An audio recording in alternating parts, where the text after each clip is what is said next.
Hey, Dr. Brett. Hey, Ashley. What if you have a captain who isn't being a captain and you feel you can step up to the role of being captain? Yeah, so that's a tricky one, right? Because, leadership is tricky and it's like if you're the colonel and the general sucks, you can't just take his spot. He's the general.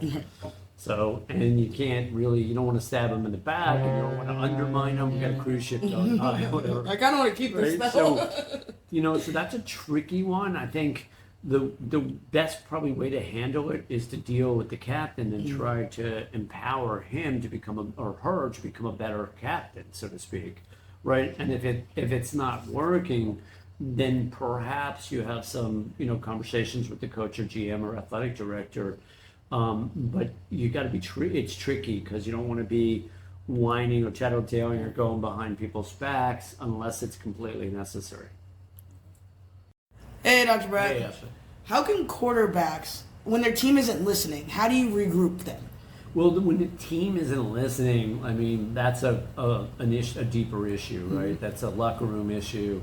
You probably lost the locker room, so you got to revisit your leadership skills. What's going on way before you take the snap or in the huddle, right? If they're not listening and you're the leader, the quarterback, you've got a bigger problem. So I think that's a deeper issue around leadership, and it's a longer term issue about sometimes it can be the environment, meaning the team might not be the best fit as well, but that's something you're going to need to explore with your sports psychologist for sure. Cool.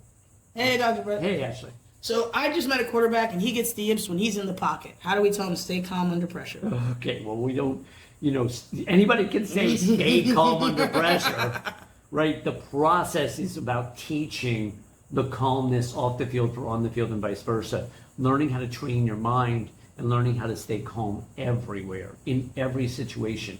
As he learns to stay more present, more patient, and more poised everywhere, eventually it'll translate into the pocket. How do you do that? You train your mind. How do you do that? Meditation, mindfulness, visualization, breath work, positive self-talk, and what I call enhanced communication skills, getting tougher, communicating your truth, living your truth, not avoiding it. Makes you tougher everywhere.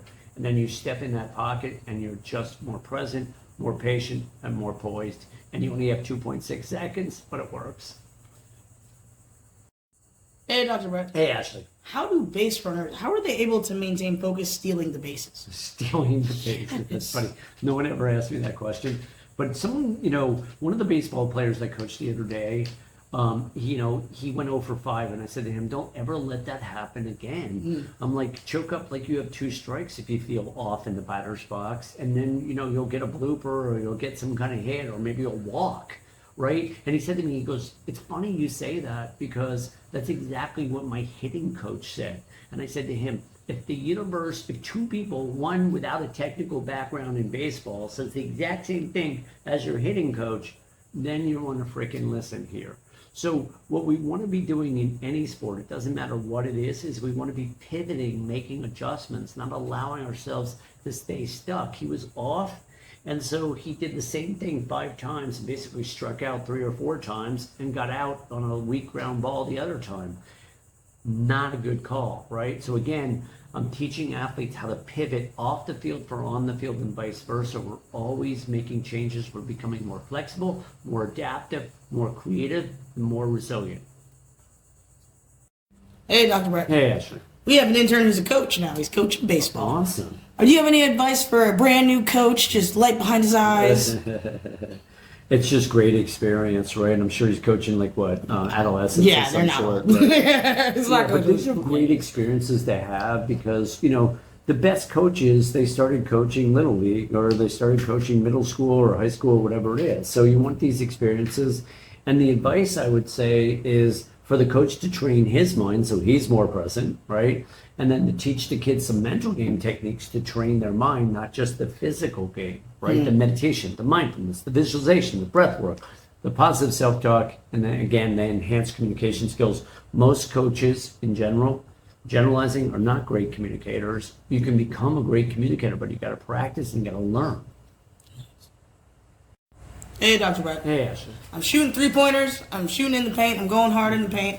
But I cannot make a free throw to save my life. What's going on here? Well, that one's definitely, that one's mental. Like, that one's going to be mental. It's a really good chance that one's mental, right? It's like when the fans are in the background or you're slowing down, the person is struggling when everything gets quiet. In other words, they haven't trained their mind for real. And that's so obvious. Because think about a Zen mind, a quiet mind, right? Or no mind, right?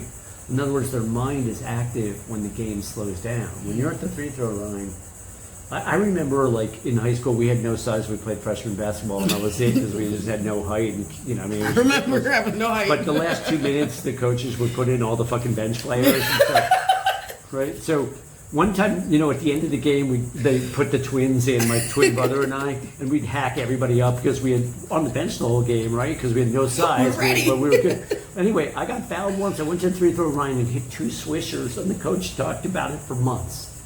Like it didn't even hit they were perfect free throws, right? I got my chance, I made the 2, right? And the coach was like, you know what I mean? Because when you have your opportunities, right? Now, why did that happen? We've always been pretty clutch athletes, my twin and I.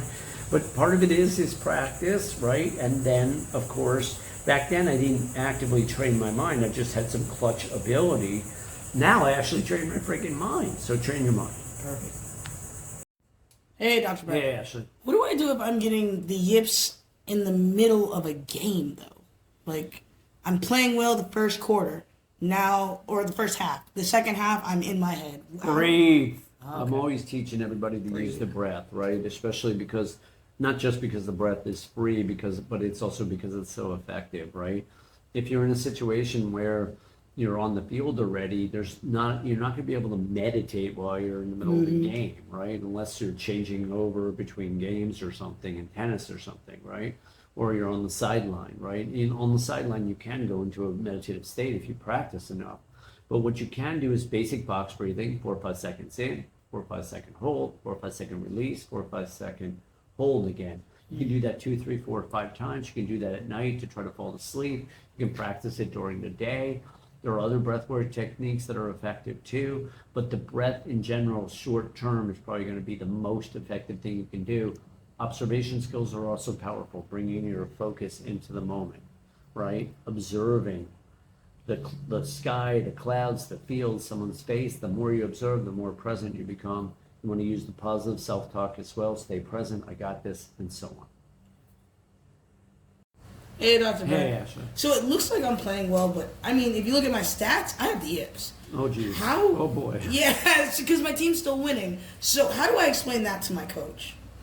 Well, you know, look, the coach is going to know something's wrong. The question is, what is the coach's capacity to, you know, talk it through with you? And what is your capacity to talk it through with the coach? You're probably going to get benched and you're going to have to fight your way back. And that's a tricky thing, right? So the problem with the yips is you're going to get demoted, right? You might not go from major leagues to AAA, but, you know, I mean, you might be on the bench for a little while, or you will get demoted from AAA to AA or whatever it is. So you're going to have to fight your way through it and fight your way back. Communication is going to be a piece of that. But hopefully the coaches will have some understanding as well. If they don't, you're going to need to get really tough about how you communicate. And again, this is why having a sports psychologist or mental game coach or life coach can be invaluable. Hey, Dr. Brett. Hey. So what I really meant was, like, when you join in new teams and you're, you know, they're kind of maybe bullying you a little bit and you're a little scared to practice tough. Now, are we in kindergarten or No, first I mean, grade? you still get, listen, grown men are still little boys. Yeah, well, we gotta look. I mean, you know, the sports world is about performance, and we got to learn how to get tough, right? And you know, sometimes we go through periods of time where we're yippy, where, you know, we lose our confidence. We go through, in baseball, they call it a slump, right? You go through slump periods of time, or you do get really yippy, you lose the strike zone or something. You're going to need to work it through. Are there technical aspects of it? Sometimes. Sometimes, you know, like my putting stroke might be too closed or something, whatever it is, and you need to make a little technical adjustment. That can go a long way. A lot of times, though, it's mental, emotional, spiritual. Where are you in your life? You know, are you getting the emotional tar kicked out of you by your girlfriend or boyfriend? You know what I mean? Where, you know, what's going on off the field? Is one of your parents dying or sick? Did you make a bad business decision, right?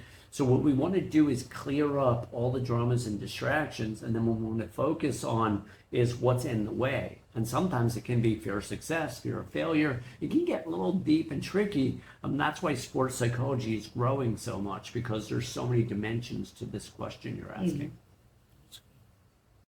Hey, Dr. Brett. Yes. What's the secret to high pressure situations? So high pressure for some people is too much pressure. They call it the moment, right? But what you're doing is constantly exposing yourself, like the cold or like the heat, to more and more situations where you're having to experience pressure. The more tournaments you play, the better, right? The bigger the tournaments, the closer you get to winning, the better. A lot of people, when they break through, whether it's Scotty Scheffler a few years ago, or Tiger Woods is an exception. He was winning ever since he's a little kid, and Scotty Scheffler was too, #1 player in the world or whatever. But a lot of times when they get to the PGA Tour or pro tennis circuit or whatever it is, they get close a number of times before they finally break through. So we're constantly exposing ourselves to more and more competition, more intense competition, and we're learning how to win, how to thrive under extreme pressure or duress. The Navy SEALs do this shit too, constant exposure. Hey, Dr. Brett. Hey, Ashley. Is there such thing as an unshakable confidence? Unshakable confidence. Yeah, when you're in the zone, you got a couple of hours or whatever it is on a golf course, and then it's going to go. I mean, there are times I have played all full rounds in the zone, but it's pretty rare. And there are golfers that shoot 59 or 60 or 61 or 62, and they're in the zone pretty much the whole time. So it can happen. But zones are something that flow states you come in and out of, and what you learn to do is manage the time in between. So you're not always going to be in the zone. When you are, you're picking up chicks. Love it. Hey, Dr. Brett. Hey, Ashley. So what are some strategies when you have to switch teams? How do you deal with the yips when you join a new team? Well, the yips in general are problematic wherever you are. You got to work them through. If you're joining a new team and you have the yips, I'm wondering why. Who's taking you? Like, that's a tricky one, right? Because the yips destroy your confidence, and you're probably being demoted, right? You're going from AAA to AA, the majors back. One of the kids that I almost coached was in the majors. His parents, I talked to his parents, they loved me, but the agent nixed it. He went from the majors back to AAA. Because he had the yips, and I was pretty close to getting on the ground there. It would have been a lot of fun to help him work through it, but you got to work it through and then bring your way back and build your confidence back, and that's a process. That's a journey.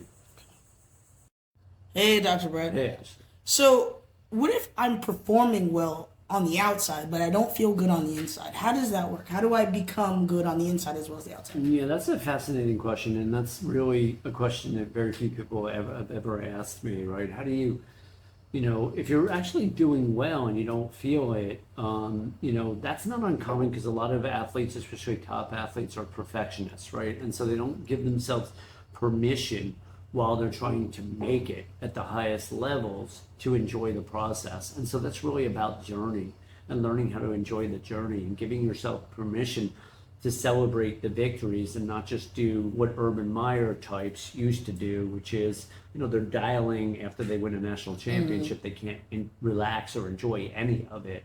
A lot of top athletes have that experience. It's so hard to make it that they can't enjoy it till the end of their careers. And often that's not the best way.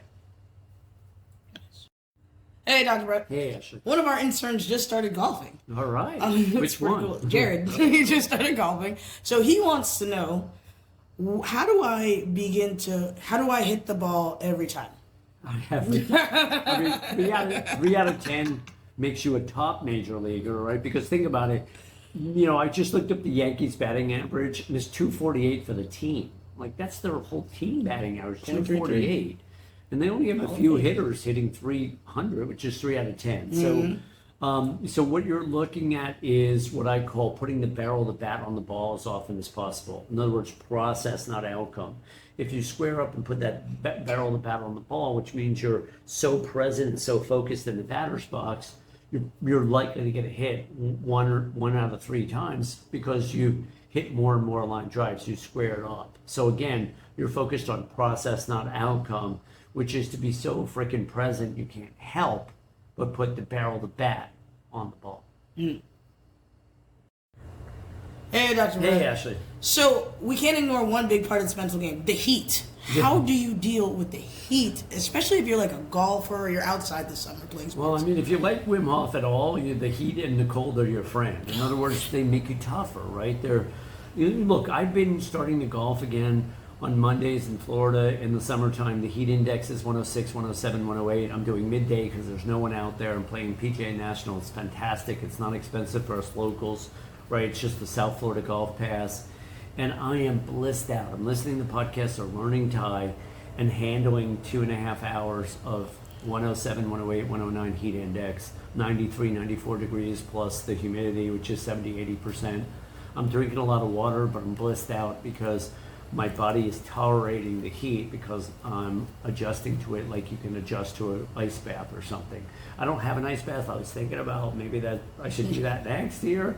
But I was listening to Rogan.